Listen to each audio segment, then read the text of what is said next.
নমস্কার বন্ধুরা, তোমরা সবাই কেমন আছো? আশা করি খুব ভালো আছো, আর আমিও ভালো আছি। তো যে যেখান থেকে আমার ভিডিওটা দেখছো, তোমাদের সবাইকে টুকু ব্লগে অনেক অনেক স্বাগত। তো আমরা এসেছিলাম কামাখ্যা মন্দিরে।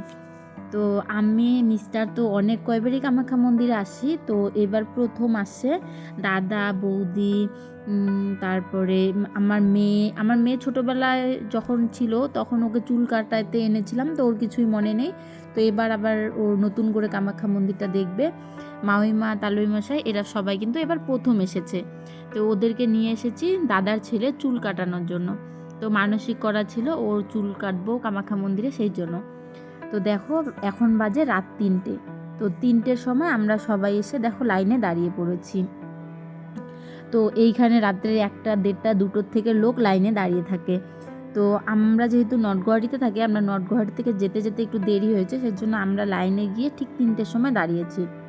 কারণ এইখানে প্রচুর পরিমাণে ভিড় হয়। যদি মানে সকালে যায় লাইনে দাঁড়াই তো পুজো দিতে দিতে সন্ধ্যা হয়ে যায়, সেই জন্য বাবুর আবার চুল কাটারও কথা আছে। সেই জন্য আমরা রাত 3টের দিকে যাই লাইনে দাঁড়ালাম, দেখি কয়টার দিকে এবার বের হতে পারি পুজো দিয়ে। তো দাদা আর মিস্টার যাচ্ছে কিছু মালা কেনার জন্য। আমরা ফুল ডালা ওসব নিয়ে আসছি কিনে, কিন্তু মালা আনা হয়নি, তখনও মালা আসেনি। বললো যে কিছুক্ষণ পরে এসে মালা নিয়ে যাবে, সেজন্য দাদা আর মিস্টার গিয়েছিল মালা আনতে। তো দেখো এই যে লাইনের মধ্যে এরা কিন্তু রাত্রের 1টা, 1:30, 12টা এই সময় পর্যন্ত থেকে দাঁড়িয়ে আছে। দেখো এক একজন বসে বসেই লাইনে ঘুমোচ্ছে। এরকম দেখলে অনেকটা খারাপ লাগে, কিন্তু খারাপ লাগার কোনো কিছু নাই। কারণ মানুষ বলে ভগবান দর্শন করতে আসলে একটু কষ্ট করতেই হয়। তো দেখো আমরাও কিন্তু এদের পিছনে এসে লাইনে দাঁড়িয়ে গেলাম। তো লাইন যে এখন কয়টার দিকে ছাড়বে এটাই হচ্ছে কথা। দেখো আমার মেয়েও দাঁড়িয়ে আছে এদিকে। বাবু দেখো কি অত্যাচার করতেছিল এদিকে, কারণ ও রাত্রে অনেকক্ষণ থেকে জাগনা, সেই জন্য দেখো ও একটু রাগটা কমলো। এখন আবার ও দিদির মাথায় দেখছে ওই মাতাজিটা বাঁধা কাপড়টা, ও বলতেছে ও বাঁধবে, সেজন্য ওকে একটু বেঁধে দিল। কিন্তু কতক্ষণ আর মাথায় থাকে, দেখো খুলে ফেলেছে। তো এখন দেখো ফাইনালি আমাদের লাইন যাওয়া শুরু হলো। তো মন্দিরে ঢোকার আগে এখান থেকে কুপন নিতে হয়। আমরা কুপন নেওয়ার জন্য দেখো লাইন ঘুরিয়ে ঘুরিয়ে ঘুরিয়ে ঘুরিয়ে, মানে বাস বাঁধা আছে, বাসের এই পাশে ওই পাশে লোক এরকমভাবে ঘুরে ঘুরে যেতে হয়। আবার বাসের সাইডে সাইডে বসারও ব্যবস্থা করা আছে, চেয়ারের মানে ব্রেঞ্চের মতো করা আছে। সেইখানে মানে বয়স্ক লোক বা যাদের বাচ্চা আছে খুব সুবিধা আছে, ওইভাবে মানে সাইডে সাইডে বসা যায়। যখন লাইন মনে করে চলা বন্ধ হয়ে যাবে, দাঁড় করিয়ে দিবে, তখন মনে করে দাঁড়িয়ে থাকার কোনো ব্যাপার থাকে না, সবাই সাইডে সাইডে সুন্দরভাবে বসতে পারে। তো দেখো এখন লাইন যাওয়া বন্ধ করে দিয়েছে, তো সবাই দেখো এইভাবে সাইডে সাইডে বসে আছে। এই যে বৌদি, তাওই মশাই, ওইদিকে আমার মেয়ে, আমি, ভাইস্তা, দাদা, মামিমা। দেখো এইখানে মানে লাইনটা একটু চাপা, তো সেজন্য ভাইস্তাকে মানে কোলে নিয়ে দাদা ভালো করে যেতে পারছিল, সেজন্য দেখো ঘাড়ের উপরে বসিয়ে নিয়েছে। কারণ ঘাড়ে বসানোর পরে ও সবটা ভালোভাবে দেখতে পারে, কান্নাকাটিটা কিছু কম করে।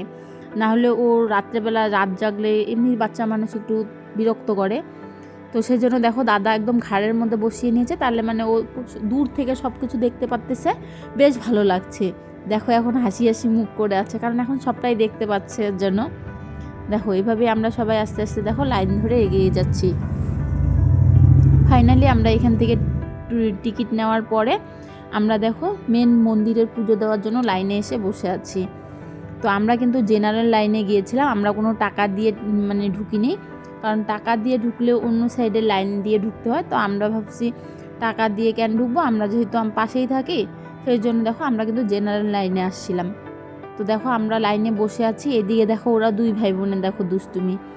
এবার প্রথমে আমার মেয়ে উপরে উঠেছিল, সেই দেখে এবার ভাইস্তা উঠবে, এবার আবারও আমার মেয়ে উপরে উঠলো, এই যে দেখো ভাইস্তা আবারও উঠতেছে। যে মানে দিদি যা করবে ওর তা করতেই হবে, এই হচ্ছে ব্যাপার। দেখো উপরে উঠলে এবার কি খুশি, মানে সাকসেসফুল কোনো একটা কাজে, এরকম মনে হচ্ছে যেন বড় কোনো একটা কাজে সাকসেসফুল হয়েছে। দেখো এরকম একটা ব্যাপার। দেখো আরও উপরে ওঠার চেষ্টা করছে।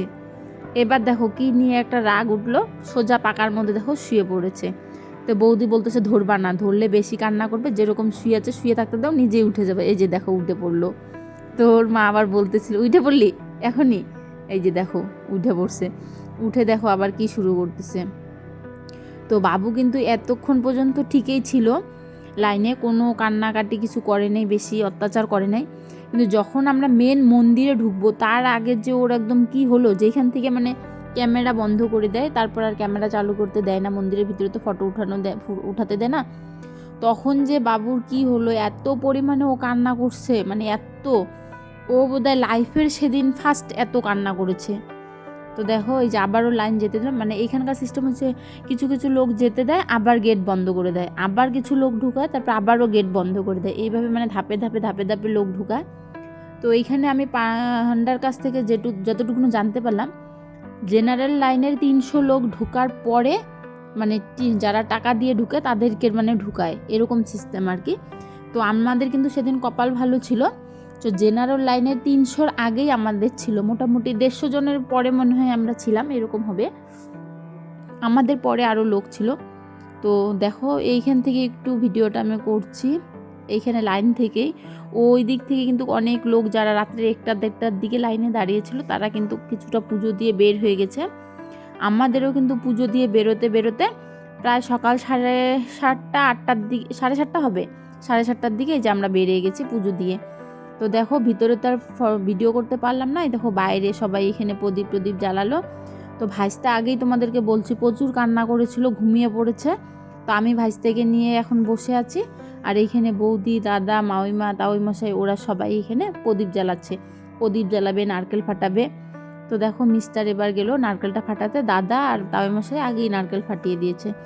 তো ফাটিয়ে টাটিয়ে দেখো ওরা দাঁড়িয়ে আছে, কারণ আমরা তো অনেক কয়বারে আসছি, তো আমরা জানি কোন জায়গায় কি, ওরা তো নতুন কিছু একটা বেশি জানে না।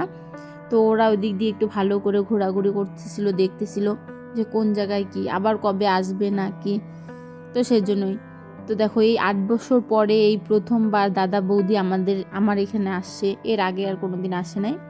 তো এইখানে একটু মিস্টার বলছিল যে মন্দিরের উপরেরটা সোনার, এইদিকে মানে একটু কিছু বোঝানোর চেষ্টা করতেছিল, যতটুকু না আমরা জানি, আমরাও ঠিক নিজের থেকে জানি না, আমরাও আমাদের পান্ডা থেকে জানা, কারণ আমি জিজ্ঞাসা করছিলাম আমাদের যে পান্ডা আছে সেই পান্ডাকে জিজ্ঞাসা করছিলাম, সেই পান্ডার মুখ থেকেই জানা যে মন্দিরের উপরের ওইটা সোনার, তারপরে সাইডের যে কলসির ওই ত্রিশূলগুলোর মতো ইসে আছে ওগুলো সোনার, মন্দিরের ভিতরে গেটটা সোনার, ভিতরে মায়ের মন্দিরের একটা সিংহাসন আছে সেটা সোনার, মানে এইসব মানে আরও দামি দামি কিছু জিনিসপত্র, অলংকার, মানে আরও মন্দিরের অনেক কিছু না জানা তথ্য যেগুলো আমরা জানতাম না দূর থেকে, মানে ওই পান্ডাটার কাছ থেকে আমরা জিজ্ঞাসা করেছিলাম, আমাদের যে পান্ডা আছে ওই পান্ডার কাছ থেকে জিজ্ঞাসা করে মানে আমাদের যতটুকুনো মানে মা কামাখ্যার বিষয়ে জানা সেটুকুনো জেনেছিলাম।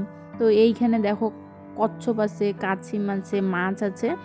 তো বৌদি ওরা সবাই যে দিক দিয়ে দেখছিল, তো আমিও ওই ফাঁকে একটু ভিডিও করে নিলাম।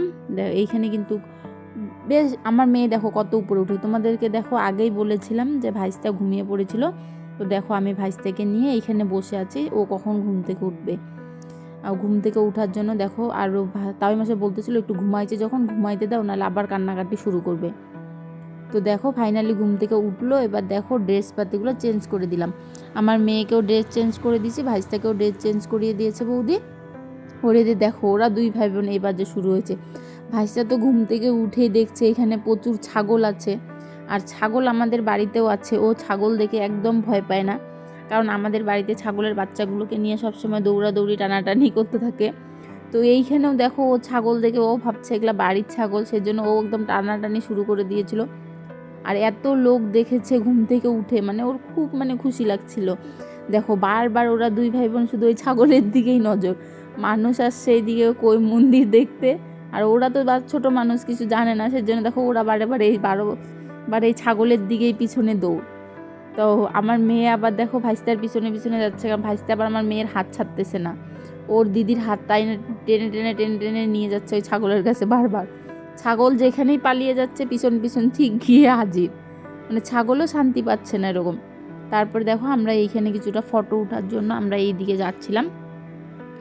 তো একটা ভিডিওতে তো আর সম্পূর্ণটা দেওয়া সম্ভব না, আমরা কিন্তু ফাইনালি ভাইস্তার চুল কাটতে এসেছিলাম আর বৌদি ওরা পুজো দিতে এসেছিল, কিন্তু ভাইস্তার চুল কাটাটা তো আর এইখানে একটা ভিডিওতে শেয়ার করা যাবে না, তো সেইটার জন্য আমার পার্ট 2 করা আছে, এই ভিডিওতে ভাইস্তার চুল কাটাটা দেওয়া হয়নি। তো পার্ট 2তে তোমরা ভাইস্তার কীভাবে চুল কেটেছে তোমরা দেখতে পারবে। আর তোমাদেরও যদি কারো যদি মানসিক থাকে বা কিছু থাকে, তোমরা যদি আসতে চাও তো দেখো এইখান থেকে কিন্তু অনেক কিছু জানার আছে, তোমরা তাহলে জানতে পারবে যে কিভাবে কি করে। তো আমাদের ভাইস্তার মানসিক ছিল, সেই জন্য আমরা চুল কাটতে এসেছিলাম। তো দেখো এইখানে ফটো উঠবো, ওর চুল কাটার আগে কিছু ফটো উঠানো হয়েছিল, চুল কাটার পরে কিছু ফটো উঠানো হয়েছিল। তো ওই সাইডে কিছু ফটো উঠানো হলো, এবার এই দিক দিয়ে ফটো উঠানো হয়েছে। তো এইখানে দেখো এই পান্ডাটা বসে আছে। তো এই চাদরটা যে গায়ে দিয়ে বসে আছে, এরকম সেম একটা চাদর আমাদের বাবার আছে। তো ও কিন্তু আমাদের বাবাকে ভেবে বারবার ওনার কাছে যাচ্ছে। তো উনিও কিন্তু বাচ্চা দেখে মানে খুব ভালো লেগেছে ওনারও। উনিও দেখো আর বিরক্ত হননি, সুন্দরভাবে বাবুকে টেনে নিয়ে কাছে বসাচ্ছে, আদর করছে। বাবু কিন্তু ঠিক আমাদের বাবাকে ভেবেছে কি জানি ওর ঠাকুরদা, কারণ সেম এরকমই একটা চাদর আমাদের বাবারও আছে। ও ওইটা ভেবেই দেখো একদম গিয়ে একদম কোলে বসে গেছে। ও ভাবছে যে 2-3 দিন থেকে দেখি না ঠাকুরদাকে, আজকে কাছে পেয়েছি। তো দেখো ও আবার এদিক থেকে নেমে আসছে। তো বৌদি গেল আনতে, মানে পাথরের উপরে উঠে গিয়েছিল মন্দিরের এক সাইডে। তো বৌদি আবার এইখানে বাবুকে প্রণাম করায় নিয়ে আসছে। তো বলতেছিল লাগবে না, ও ছোট মানুষ থাক। ওটাই এই ভিডিওটার পার্ট 2 আসবে, তোমরা পার্ট 2তে দেখতে পারবে বাবুর কিভাবে আমরা চুল কাটিয়েছিলাম, সেটাই দেখতে পারবে। তো আজকের ভিডিওটা এতটুকুনই ছিল। তোমরা সবাই সুস্থ থেকো, ভালো থেকো, দেখা হচ্ছে আবারও নতুন ভিডিওতে। নমস্কার।